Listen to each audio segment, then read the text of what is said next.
You saw the title, so let's just get into it. This is how to train for anything. Think of yourself as having RPG stats like strength, endurance, agility, power, intelligence, charisma, anything. Now think of a task that you want to do. Determine which of your stats would help you accomplish your goal if that stat were improved. Determine some things that tax or strain that stat and start doing those things. Do them in manageable quantities such that you can recover between training sessions. Occasionally test to see how you're doing. That's literally it. This works because stress demands recovery and results in adaptation. We do things incrementally. For example, you'd never adapt to Jimmy Kolb's bench training because you'll just snap in half. But you can add some stress to what you did last time and go from there. You can search for how to bench more and get somewhere, but the guy making that video doesn't know which stats you're most deficient in. Only you do. I can't tell you how to increase your bench because I don't know what's wrong with it. You have to learn as you go. You know the best time to watch a how to squat tutorial, right? It's right before you go in for a squat session. You have to engage with the learning process and guess at where your stats are to learn this stuff. And just like an RPG, once you get stuck in, you'll start min-maxing and gaming your own mechanics. So I have a competition coming up. There's going to be an overhead press for max reps in a minute. How do I train that? Well, first I look at the weight. Can I do that weight for one? If not, I just need to train to get absolutely stronger. Can I get a few reps? Well, when do I run out of breath?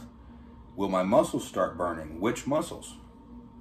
See, what happens as you do this is you find out that every problem is really like 6 problems.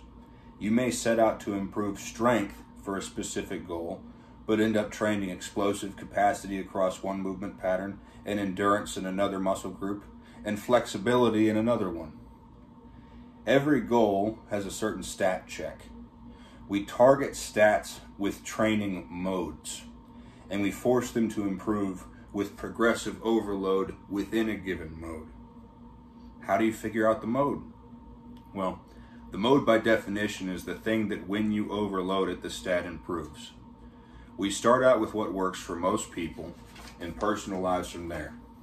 So for strength, the mode starts as a heavy movement pattern for 3 to 6 reps and 10 to 20 sets per week. You pull all of this off by having a dialogue between two things, a program and a training log. A program dictates the modes in which we train, but not the weight on the bar. The log is how we track progress and choose our in-session goals, like the weight on the bar, to be better than last time. This is what some folks mean by not reverse engineering your goals. We have to have a focus on our current stats and the modes that positively affect them. There's a couple different attitudes about training, and we call it training in the physical development world, but this happens everywhere. This is not just about lifting weights. This is about how to read more, how to improve your public speaking, anything that you're capable of improving. Many of these rules apply. One attitude towards training is the people who find a way to train or exercise perpetually with slight improvement but consistent effort. This is an identity-based approach. Less specific goals, larger emphasis on the habit itself.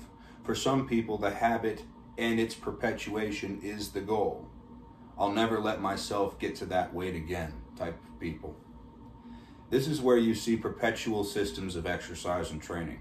This is CrossFit for 90% of people that do it. To some extent, this is 5-3-1, the Texas method, dinosaur training, conjugate training in a non-competitive context. And it works extraordinarily well for very disciplined people. Another attitude towards training, and this is the camp that I fall into, is goal-based training.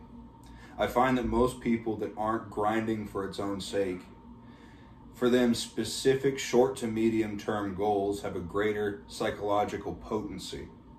This camp goes from competition to competition, from 5K to 10K to marathon. They see potential personal bests in anything and use them as motivation. We may use the same programs as the other camp, but we'll try to progress them 3 times faster than recommended, and we program hop like crazy. I can sum it up by telling you that if I know I need to get back in the gym, I'll put money down on a competition first and then put a plan together.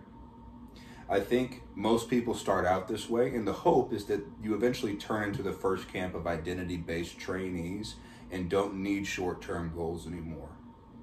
But part of the enjoyment for me is the process of figuring stuff out. That means just about as much to me as the weight on the bar or the competition win. So what about you? How do you train? If it's been a while, I hope you give it another shot. I'm sure glad I did.